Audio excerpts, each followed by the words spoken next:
Hello everyone, welcome to Sarkari. Today we are doing the important topics of 7th April, starting with the first. CA rules allows dual citizenship release in Supreme Court. The new CA Amendment Act और उसके हिसाब से rules है which says that refugees from the three countries Afghanistan, Pakistan and Bangladesh वहाँ पर जो non Muslim refugee है उनको citizenship process it should be speed from 11 years to 5 years. तो एलिगेशन था उसके ऊपर it is violative of the right to equality and equal opportunity of law. और दूसरा एक और इसमें ऐड किया गया कि जो मैंडेट किया गया रेफ्यूजीज को कि आपको ज़रूरत नहीं है पुराने वाले सिटीजनशिप को विड्रॉ करना हटाना। तो इसमें क्वेश्चन पूछा जा रहा है कि it is creating a possibility of dual citizenship, क्योंकि अगर एग्जिस्टिंग सिटीजनशिप अगर कोई 3 कंट्री के उनके पास है तो ऊपर से एक नया सिटीजनशिप इंडिया का ले रहे हैं और constitution does not allow dual citizenship, so this CA is violating the principle of the constitution. दूसरा यहाँ पर क्वेश्चन पूछा जा रहा है कि it is not including the refugees from Sri Lanka, even refugees from Myanmar, even though all these reason were part of the undivided India. जब आप बात कर ही रहे हो अनडिवाइडेड इंडिया का तो बाकी सब जगह क्यों नहीं।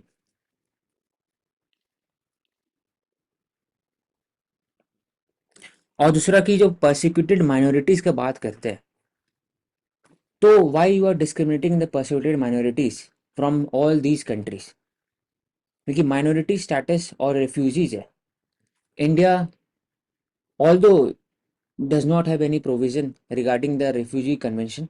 It has not given ratification to that 1951 convention on refugees, but in spirit India follows the principle to safeguard the refugees और उनका जो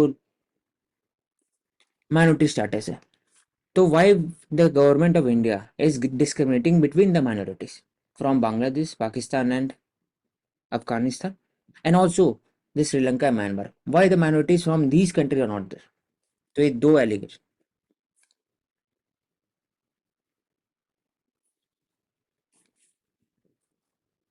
Suspected Maoist spotted against in Dakshina Kannada. Police step up combating operation. This showcases that कि in daily lives जब हम लोग बात करते हैं डेवलपमेंटल और इंडिया में आंतरिक सुरक्षा का बात करते हैं इंटरनल सिक्योरिटी का, तो डेली लाइफ में cobra battalion, police reserve force, anti Naxal forces personnel in the Dakshin Kannada, they are engaging in the continuous operation day in and day out in last 12 to 13 years. So slowly overall the raid corridor have diminished from Jharkhand, Odisha, Chhattisgarh, Andhra Pradesh, Telangana, even Madhya Pradesh, slightly Madhya Pradesh to north of Tamil Nadu, वहां से घट करके कुछ reason में सिर्फ रखे। It is due to the two things. First, hard power used by the state and surrender come rehabilitation policy. Another, developmental power. Two kinds of power has been used as specified by the CV Mac person: developmental power and coercive power by the state to make the tribals integrate into the mainstream society.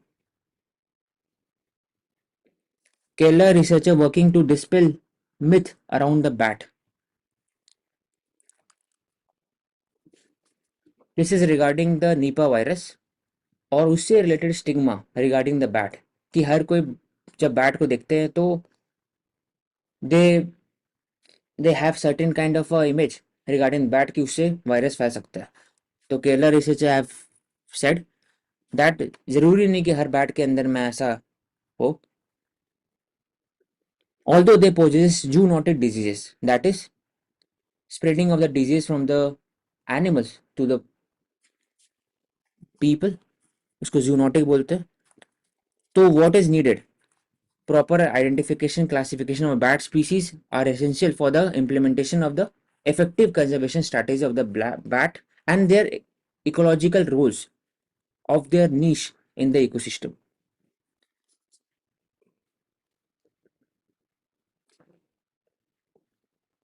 क्योंकि bat species different type of species होते हैं, उनके अंदर structure different है, उनका role है for the pollination, उनका अलग अलग इकोलॉजिकल नीश है. They also provide certain kind of the ecosystem services. That is why citizen science participatory approach is needed for the bat conservation as well. Her bat, they are not having, they should not be treated as a vector of the diseases. इसलिए ऐसा किया है.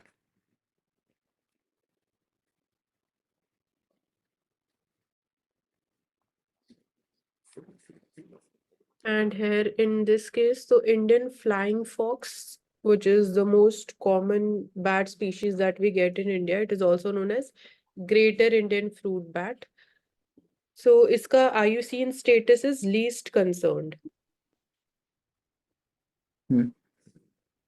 Yes. Indian flying fox.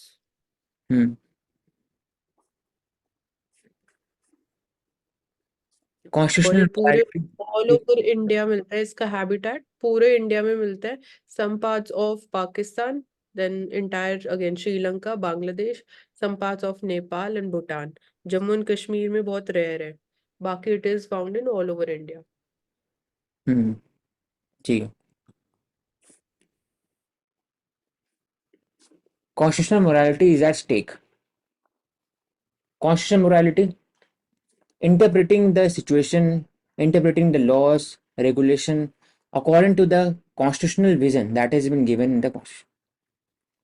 Preamble talks about constitutional morality.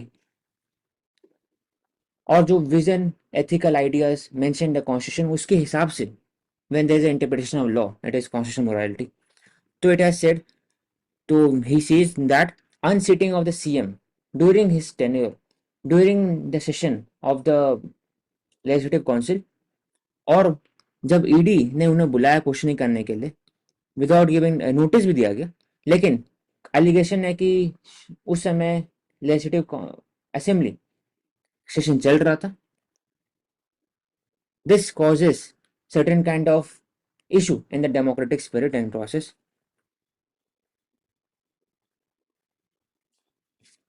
That is why it is talking about the violation of the constitution angle. यहाँ पर इसलिए जो भी elected CM होते, प्रेसिडेंट हो, chief executive of the government, they have certain kind of immunity so that the democratic process continues during the session. Session के 40 दिन पहले और 40 days after you can not arrest. Arrest भी करना है तो you have to take permission from the speaker और you have to send some notice to them telling.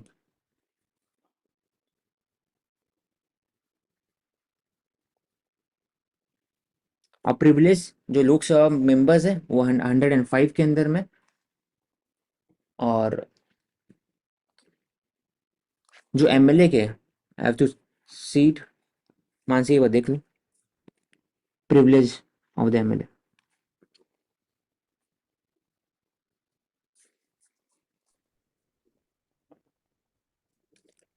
What is intermittent fasting? एक टाइम शेड्यूल होना चाहिए खाने का. Mostly intermittent fasting is carried on in the night और even in the day. उसके कारण क्या होता है कि 10 आवर्स विंडो, 14 आवर्स विंडो के अंदर में आप खा लोगे और बाकी जो 14 आवर्स है यू विल फास्ट. दो टाइप का कॉन्सेप्ट होता है, एक तो आप ऐसे करिए, दूसरा है कि स्मॉल मील्स लीजिए इंटरवल में. तो इसमें अभी प्रोज एंड कॉन्स बात किया जा रहा है.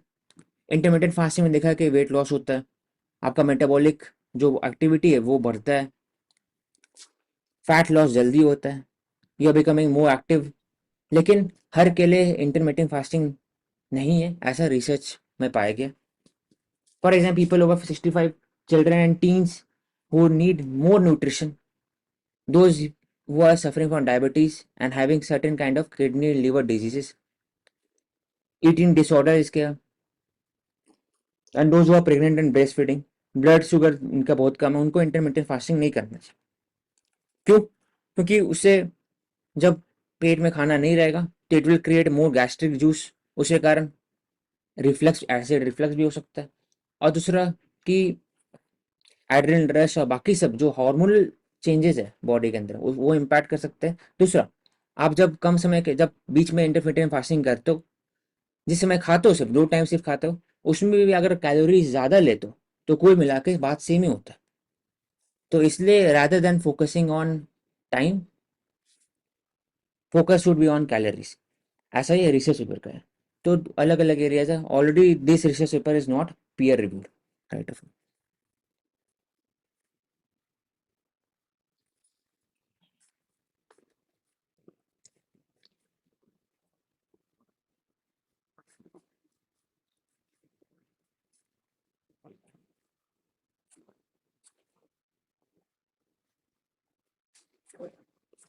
Then when we talk about textile, smart textile, flexible electronic fiber that utilizes the human body as a part of circuit enables textile based electronics without need for batteries. The soft thin fiber that enables wireless visual digital interaction utilizes human body as a part of circuit. Textile electronics, smart textile, technical textile.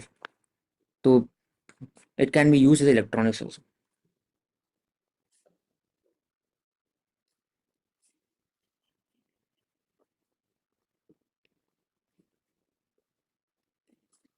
Influenza A, Influenza A H5N1 detected in dairy cows in 6 states in US. तो influenza A B C D E तक होते हैं।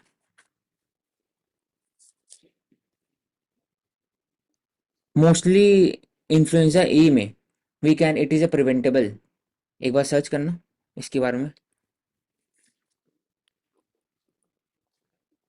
H5N1 infection is a mild symptom of eye infection, severe illness including pneumonia and death. तो disease surveillance is needed on this. तो इसको कैसे control कर सकते हैं? Because it is carried by the migratory birds. तो जहाँ जहाँ पर इंडिया में माइग्रेटरी स्पीसीज है, कंजर्वेशन ऑफ माइग्रेटरी स्पीसीज के अंदर में भी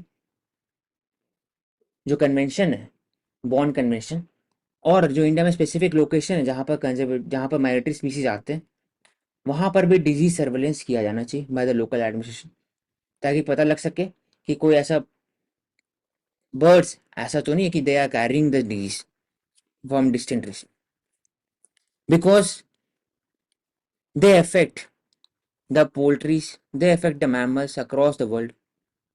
जैसे 200 स्पीसीज के ऊपर में गया था। The most recent wing polar base Antarctic, Antarctic तक। Close contact with infected animals means the virus could also spill over, infecting humans, which can lead to the zoonotic disease. जैसे निपा है, जैसे COVID-19 हुआ, MERS हुआ, मर्स, वैसी बाकी strain भी it can move from animals, birds to humans. इसलिए highest standard of protocol should be followed in the meat industry. India में जब बात करते हैं तो we are also exporting buffalo's meat. We are also exporting poultry, eggs, shrimp. That is why disease surveillance जब भी बात करते हैं, it should not be limited only to the humans. National Institute of Virology which talks about the human disease. तो वैसे ही zoonotic disease के लिए और जो भी एनिमल या बर्ड्स बेस्ड डिजीजेज है उन पर भी सर्वेलेंस होना चाहिए। उसके लिए भी अलग स्ट्रैटेजी होना चाहिए under the one health concept, environmental health, human health and species health. तभी जाकर के ओवरऑल जो डिस्टेंट पैंडेमिक है under the international health regulation WHO, वो रोक सकते हैं आने वाले pandemic. Influenza A is preventable through vaccine. Most common in poultry. Influenza C and D is non preventable, vaccine नहीं।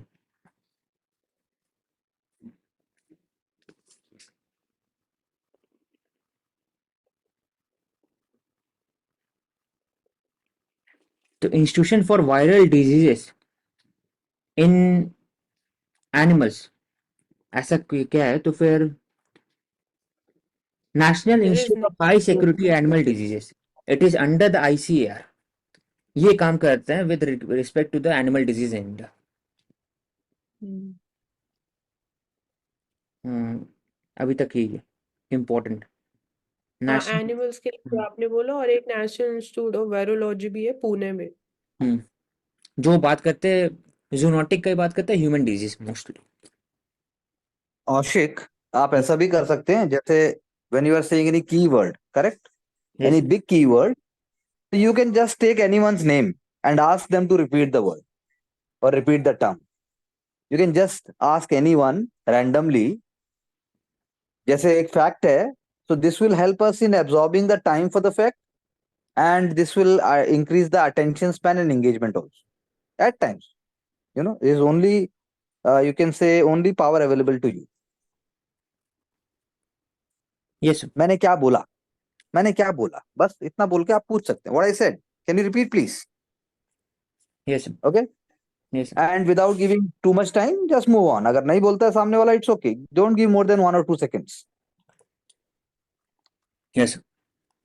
Thank you.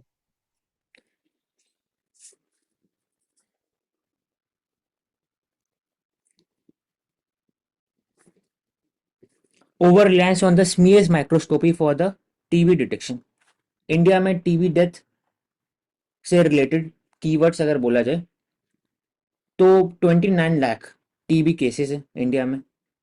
उसमें 95% डिटेक्ट होते हैं, बाकी फिर अनडिटेक्टेड होते हैं। तो प्रॉब्लम क्या होता है कि मोस्टली जो पल्मोनरी टीबी टीबी है इट कैन बी डिटेक्टेड, लेकिन नॉन परमानेंट जहाँ पर बोन्स के अंदर में टीबी या फिर मसल उसके अंदर वो लॉन्ग टर्म में पता चलता है, उसके कारण फिर डेथ भी होता है। शुरू के 4 महीने में ही most of the death happens, क्योंकि अंडर न्यूट्रिशन के कारण टाइमली लेते नहीं है, मेडिसिन नहीं लेते हैं, डॉक्टर्स के साथ उनका मुलाकात नहीं हो पाता है, उसके कारण भी होता है। तो उसे के लिए क्या किया जा रहा है? पहली बात है कि it is under the PMJY, vaccination है टू प्रिवेंट टीबी, लेकिन कभी कभी वैक्सीनेशन के बाद भी होता है। तो जो ड्रग्स है it is under the national essential medicine list, isoniazid और फिर reformation etcetera.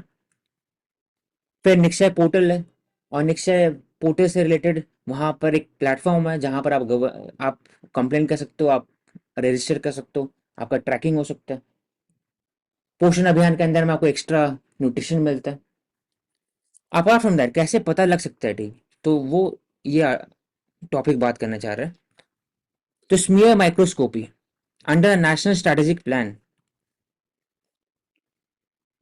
it wanted to reduce the number of presumptive TB patient who offers sputum smear microscopy। तो स्मीयर माइक्रोस्कोपी है क्या? अगर बोला जाए तो you have to search for it. Basically rapid जिसमें हम डिटेक्ट करते हैं acid. You are not audible, करो ना।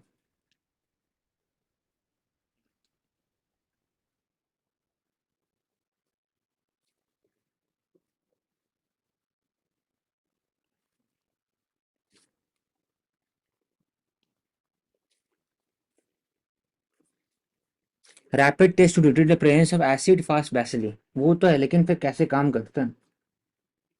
तो एग्जामिनेशन ऑफ, तो पहले क्या किया जाता है कि एक ब्लड सैंपल लिया जाता है और उसको डाई कोड किया जाता है। उसके बाद फिर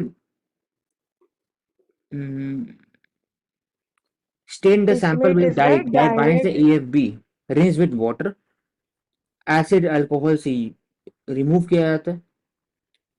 The dye that binds to AFB remains visible after, even after rinsing।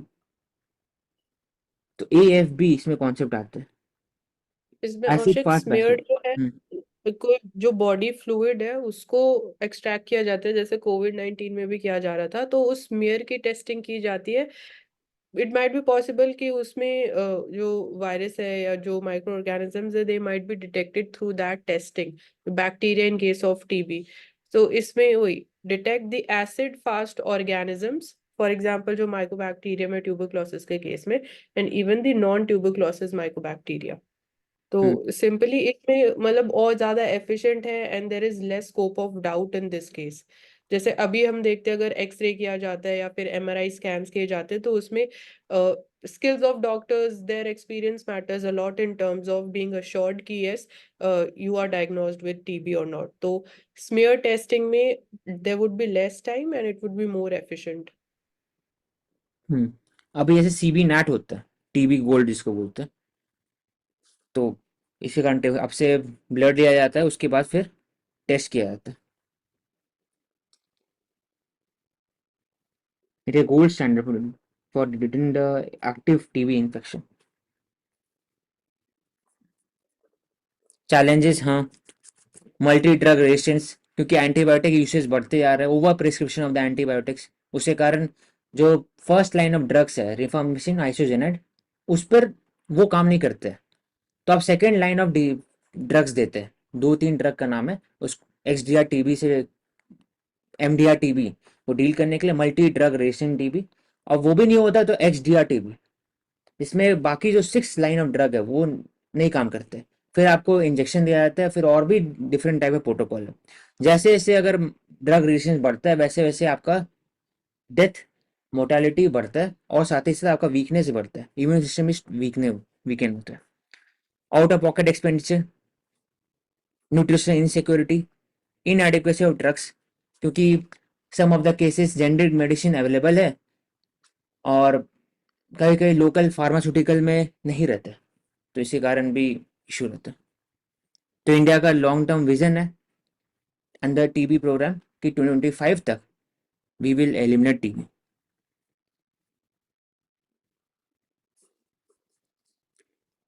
And यहाँ पे नैट के नेम से इंडिजिनस हमारा जो पीसीआर टेस्ट होता है वो भी अवेलेबल है। New solar powers rules boost protection. अभी रिसेंटली प्रधानमंत्री सूर्योदय योजना, जिसमें 1 करोड़ अब solar panel will be establish in the roof top. उससे क्या होगा कि इंसेंटिव भी लोगों को मिलेगा कि आपको एक्स्ट्रा फंड भी मिल रहा है,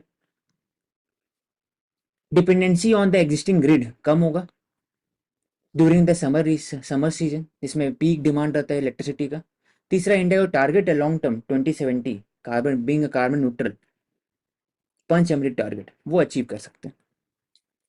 उसके हिसाब से देयर इज अ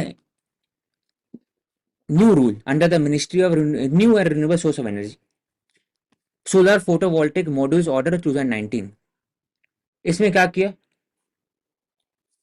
वो लिस्ट बनाएंगे जिसमें कौन कौन से लोग इसमें सोलर पैनल बना सकते हैं, और mostly I think this would increase the local production rather than import dependent from China, because right of now we are depending on the China due to the cheaper and quality of import from China, obviously. That is why we are focusing on creating alternatives in India, चाहे वो electric vehicles के लिए, solar panel के लिए semiconductor चाहिए। गुजरात में सनन district और असम में टाटा ने इन्वेस्ट किया, जेएसडब्ल्यू ने उड़ीसा में इन्वेस्ट किया, वो इसकी बात करते हैं। क्योंकि जो रेयर अर्थ मेटल है वर्ल्ड में सबसे ज़्यादा चाइना के पास है, वो भी चाहिए। जो लिथियम आयन बैटरी है वो भी सोलर पावर में चाहिए, क्योंकि सोलर पावर 24/7 नहीं है, वो सुबह में प्रोडक्शन करते हैं, रात में नहीं करते, तो इट नीड्स सब काइंड ऑफ स्टोरेज। तो बैटरी सिस्टम चाहिए उसके लिए, उसके लिए सेमीकंडक्टर चाहिए, सिलिकॉन चाहिए, लिथियम चाहिए। सिलिकॉन चाहिए for the solar panel, lithium चाहिए फॉर द बैटरी। सिलिकॉन कहाँ से आएगा, इंडिया में भी है कुछ कुछ जगह में, और इंडिया इसमें इम्पोर्ट डिपेंडेंट है mostly 80%। China controls 80% of the global supply. India का target 500 gigawatt should be done from the renewable source of energy by 2030। इसका मतलब 280 गीगावाट सोलर पावर से आएगा, और 40 गीगावाट हर साल ऐड होगा। उसे के सोलर पावर को ऐड करने के लिए we need to become more self reliance in the industry. इसमें औशिक जो आपने बोला कि सिलिकॉन इंडिया में कहाँ कहाँ मिलता है, तो पहले तो उसके क्या डिफरेंट फॉर्म्स है जिस फॉर्म में उसको एक्सट्रैक्ट किया जाता है। तो it is quartzite, silica sand and quartz veins बोलते हैं। तो लार्जेस्ट प्रोड्यूसिंग स्टेट्स है राजस्थान एंड आंध्र प्रदेश। इसके अलावा जैसे हम सोलर पैनल्स इंस्टॉलेशन की बात कर रहे हैं, आपने 1 करोड़ हाउस होल्ड के टारगेट की बात की, तो जितने ज्यादा सोलर पैनल्स इंस्टॉल किए जाएंगे उसमें एल्बीडो इफेक्ट की हम बात नहीं करते, तो एल्बीडो इफेक्ट कम हो जाएगा। जो इंसोलेशन है, इनकमिंग सोलर रेडिएशंस है, there is this one data कि सिर्फ 3% जो इंसिडेंट रेज होती है वो रिफ्लेक्ट बैक होती है थ्रू द सोलर पैनल्स। तो कहीं ना कहीं थोड़ा बहुत कूलिंग इफेक्ट भी हो सकता है अपार्ट फ्रॉम जो बाकी बेनिफिट्स हमने बात करी। ओके, तो right of now India is dependent on 80% because China supply 80% of solar components in the worldwide. India nearly half solar modules are imported from China. उसको ऑल्टरनेटिव करने के लिए India is promoting list of the indigenous कि कहाँ से लाएंगे, China+1 strategy apply कैसे करेंगे। डिमांड तो ऑलरेडी है due to the PM Surya Ghar Muft Bijli Yojana, वही PM Suryoday Yojana that is talking about the rooftop solar installation giving incentive around 75,000 crore.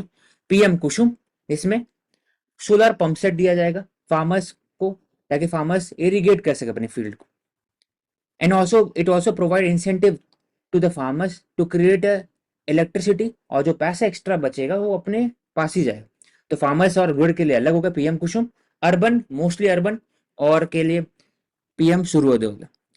तो 24,000 crore schemes had been given under the PLI scheme, production linked incentive, कि आप solar power industry बैठाओ और आपको incentive मिलेगा ताकि we can be self reliance in future.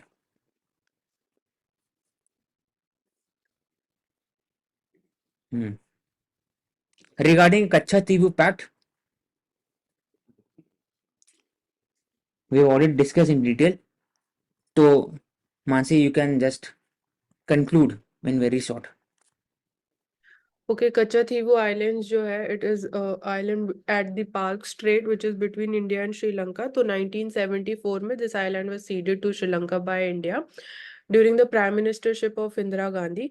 So it is believed कि उस time पे अगर हम बात करते हैं कि UK was trying to influence Sri Lanka, तो to better our relationship, since ये island हमारे लिए इतना strategic नहीं था, uninhabitable था और even resource rich नहीं था, तो this island was ceded. तो this was one part of, you can say, foreign diplomacy which was followed back then.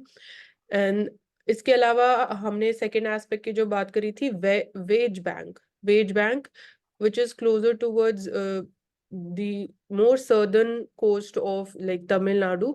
So वहाँ पे it is located, तो it is believed कि इस अग्रीमेंट का ये पार्ट था कि इंडिया का जो एक्सक्लूसिव इकोनॉमिक जोन है उसमें इट वाज कंसिडर्ड कि Wadge Bank would be ceded to India, या इंडिया के पास ज्यादा राइट्स रहेंगी। ऑल्दो एब्सोल्यूट टर्म में अगर हम बोले कि श्रीलंकन जो फिशरमैन थे they were allowed, but Indian permission was required for that. तो ये कुछ इंपॉर्टेंट एस्पेक्ट्स हम बात कर सकते हैं अबाउट कच्चा-तीवू पैक्ट। तो उसमें जो हम लोग जब बात करते थे जब भी, तब इट वाज थोड़ा जनरलाइज, अब स्पेसिफिक में आते हैं कीवर्ड, स्पेसिफिक कीवर्ड आते हैं। तो इंडिया ने की कच्चा तीवू आइलैंड दिया, उसके बदले में क्या मिला, तो rich marine sources in the Gulf of Mannar region, नीचे वाले रीजन में कच्चा तीवू आइलैंड है। अगर बोला जाए तो कैसे है, एडम्स ब्रिज या फिर राम सेतु, उसके ऊपर कच्चा तीवू आइलैंड है और उसके नीचे में gulf of Mannar, park state के नीचे। तो गल्फ ऑफ मन्नार में रिच मरीन सोर्सेस और HCLF जैसे वहां पर बोला जाता है कि gas block, oil and gas block है, उसमें जो एक्सक्लूसिव राइट्स तो इंडिया के पास मिले। प्रॉब्लम क्या है कि फिशरमैन यहाँ पर डिप्लीट कर दे रिसोर्सेज, क्योंकि mostly more practice marine resource along the Tamil Nadu coast have depleted, और नीचे भी मरीन को diversity have depleted, even the shrimps उसके बाद फिर वहां जाते हैं और फिर उनको एक तरह से कस्टडी में लिया जाता है, ठीक बोल सकते हो। तो कीवर्ड यहाँ लिखा है bottom trawling fishing method, it is used by the Indian counterpart. इसका मतलब क्या होता है, हैवी बड़े बड़े नेट होते हैं, उसके नेट के जो एंड पॉइंट है वहां पर मेटल लगा रहता है। जब नेट को फेंकते हैं तो मेटल इट सिंक्स, तो और फिर जब नेट नीचे आ जाता है तो जब फिशिंग बोट वो फिर इट पुल्स द नेट, तो नीचे से जो भी चीज होता है दे स्कूप आउट। तो उसके कारण क्या होता है, फिश को तो स्कूप करते ही हैं, लेकिन साथ साथ कोरल डैमेज भी होता है, सी बेड के नीचे में जो भी बायोडाइवर्सिटी है वो डैमेज हो जाता है। तो एक तरीका है बॉटम ट्रॉवलिंग फिशिंग मेथड। तो Indian fishery and trawling problem हमने देखी थी समुद्रम रीजन में, जो कि वर्ल्ड का रिचेस्ट फिशिंग जोन भी है। यस। तो बाकी सब जो ऑलरेडी इंडिया में पॉलिटिकल एनालिस्ट है, डिप्लोमेट है, एक्स डिप्लोमेट है, दे आर क्वेश्चनिंग कि this is a self goal by India, कि वापस से रीनेगोशिएट नहीं करना चाहिए, क्योंकि इंडिया का लॉन्ग टर्म स्टैंडिंग जो नेबरहुड पॉलिसी रहा है उस पर एक क्वेश्चन उठेगा, क्रेडिबिलिटी का क्वेश्चन उठेगा। तो एक then next, what is outlook on the women's employment. तो विमेंस से रिलेटेड डेटा अगर बोला जाए, 17% पहले था LFPR, अभी 23 पॉइंट समथिंग 2022 में। लेबर फोर्स पार्टिसिपेशन रेट भी अगर बोला जाए अपने में, तो मेल में 78% है 100 में, विमेन में 37% है। ये दिखाता है कि इंडिया का कम है। वर्ल्ड में अगर देखा जाए 49% है। इंडिया में अगर है भी तो it is mostly in the rural areas where they are self employed, ASHA worker, anganwadi worker, या फिर एग्रीकल्चर में वो भी हैं, फार्मिंग भी कर रही हैं वो, या फिर कंस्ट्रक्शन एंड डिमोलिशन सेक्टर में अगर आप जाते हैं बाहर निकलेंगे तो जहीं कहीं पर भी मनरेगा का काम होता है, सैनिटेशन रिलेटेड, तो सैनिटेशन वर्कर मोस्टली विमेन रहती है। उसके बाद फिर ईटा उठाते हुए विमेन दिखेगी, और जो मेल होंगे वो फिर वो रहेंगे मैसेंड्री वर्क में, रहेंगे मैसेंड्री में। तो जो ईंटा उठाने वाली है उनको वेजेस कम रहता है, मैसेंड्री को ज्यादा मिलता है। ऐसे तो वेज गैप है। फर्दर जो नॉन फार्म सेक्टर है उसमें गिग इकोनॉमी का रोल आता है, उसमें male counterparts they are moving towards the urban region, और वीमेन को छोड़ लेते हैं पहले, तो उनके बाद डबल बर्डन हो जाता है, घर को भी चलाना है और खेत को भी संभालना है, एक चैलेंज होता है। दूसरा, जो नॉन फार्म जो मैकेनाइजेशन है वो भी बहुत कम है इंडिया में, प्रोडक्टिविटी कम है, और mostly it is driven by the tractors. Tractor 95% of mechanisation है। लेकिन उसके बाद जो सीडर हो गया या फिर हार्वेस्टर हो गए वो US न्यूजीलैंड और ऑस्ट्रेलिया में, या ड्रोन्स, ये सब नॉन फार्म इक्विपमेंट है, ये सब अभी इंडिया में बहुत कम है। तो नॉन फार्म इक्विपमेंट बढ़ाना चाहिए, तभी जाके जो एलिड सेक्टर है apart from farmers, farming sector, वो बढ़ सकेगी। तो इसी में बात की near 2/3 increment in employment up to 2019 comprise of self employed worker. Self employment में क्या होता है कि अनपेड फैमिली वर्कर डोमिनेट करते हैं। रीजन क्या है, तो स्टिग्मा है, विमेन का केयर गिविंग ड्यूटीज है, अनपेड जेंडर गैप है, ओवरऑल हिडन लेबर है जो दिखता नहीं है, और जो पेट्रियार्कल सिस्टम के अंदर में जो hidden power under the patriarchy वो भी एक इम्पैक्ट करता है उनका पार्टिसिपेशन रेट। कैसे बढ़ाना चाहिए, टेक्निकल इनोवेशन, उसको इंसेंटिव देना चाहिए, इंसेंटिव मुद्रा योजना। फिर स्किल पे फोकस करना चाहिए, ड्रोन दीदी स्किल हो गया कि आप ड्रोन चला सकते हैं, यूज कर सकते हैं, एलाइड सेक्टर बड़ा बड़ा हो सकता है, एजुकेशन हो गया, पोषण अभियान, आशा का रोल आ गया, केयर गिविंग सर्विसेज को आप पेड बना दें, for example anganwadi service paid है, क्रेश सर्विस पेड है, आपको इंसेंटिव मिलता है, तब जाकर के उनका पार्टिसिपेशन रेट बढ़ सकता है। Women LFPR rate is now 33% from 17%. अभी 33 हो। Okay, thank you.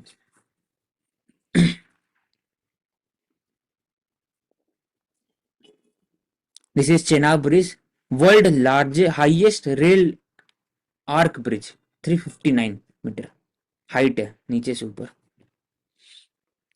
तो अगर पूछा जाए कि व्हाट इज द इम्पोर्टेंस, कि चेनाब ब्रिज का इम्पोर्टेंस क्या है, एनी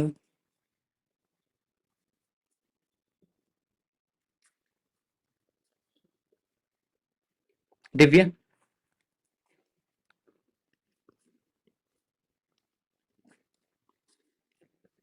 कश्मीर को कनेक्ट करने के लिए कि बारामूला और लिंक करेगा। उसके अलावा चेनाब रिवर जो 5 रिवर सिस्टम है उनमें से एक हो जाता है कि सिंधु, सतलुज, चेनाब, झेलम, तो वाटर के रिगार्डिंग इम्पोर्टेंट हो जाता है।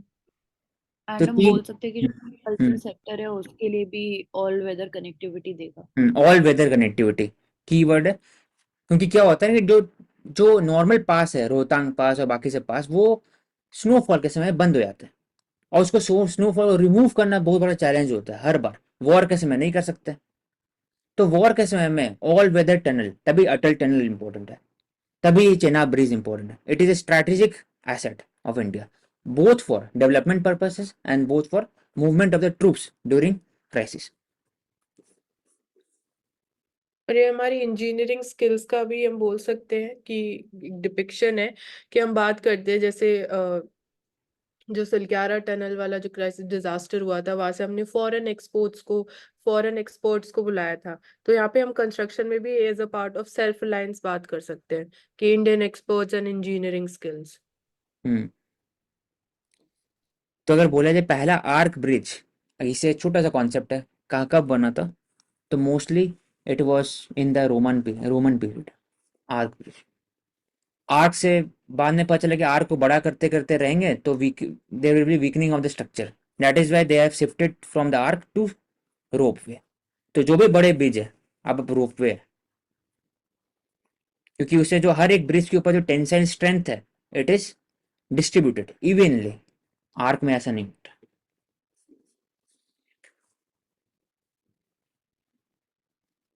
पीर Panjal tunnel, India longest train tunnel, सब अभी बन रहा है। It will create a all weather connectivity. First electric train. So when we talk about the peace process, when we talk about the normalization of the Kashmir region, तब Chenab tunnel important था, creation of infrastructure, investment from the UAE, de-radicalization camp, increasing the local participation in local bodies, people and army contact by जो village program है by the army, कि हर commandant जो होता है, I can not remember right now क्या नाम था, कि back to the village program था, इसमें जो रेजिमेंट के जो कमांडेंट थे वो जाते थे और बात करते थे लोग से, उनका समस्या सुनते थे, और वो डायरेक्ट वो और सिविल एडमिनिस्ट्रेशन के हेड बात करते थे। तो first electric train in Kashmir valley between the Sangaldan station Baramulla, first electric train. Chenab bridge highest 359 metre.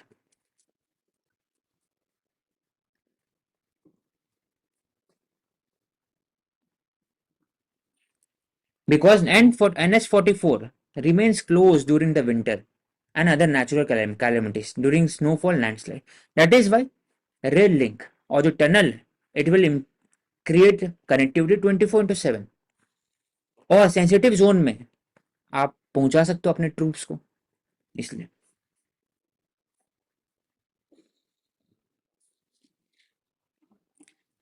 We can continue next link.